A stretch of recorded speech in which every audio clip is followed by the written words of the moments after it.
कधीच नाही चुकणार तुमचे फेवरेट टीव्ही शोज झी5 सोबत, तेही एकदम फ्री।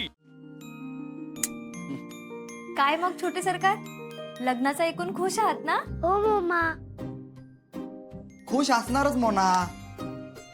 आता आम्हाला डीजे लावायचा आहे आणि नाचायचं आहे, काय भांजे? मामा मला पण नाचायचंय, उठू का मी? अमोल अमोल दीपक, तू या ठिकाणी नाचणार आहेस का आता? स्वप्नील सर, आऊ जाऊ द्या ना, कशाला तुम्ही त्यांच्या नादाला लागताय?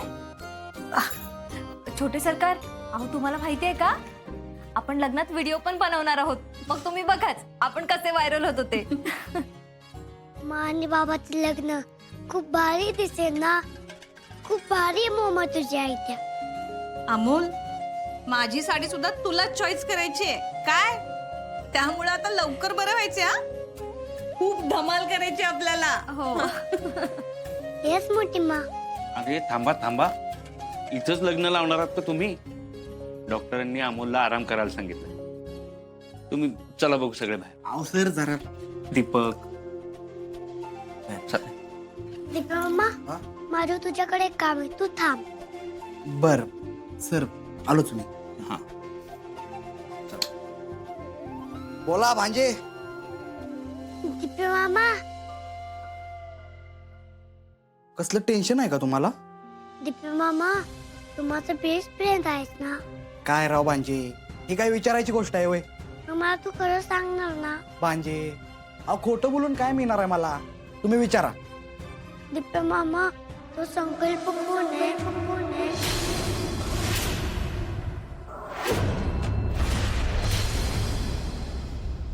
अमोल, अरे बाळा, आता तू बरा होतोयस, दिद्यांदाजी लग्न करतायत आणि अशा वेळेला तू हे कोणाचं नाव घेतलंस?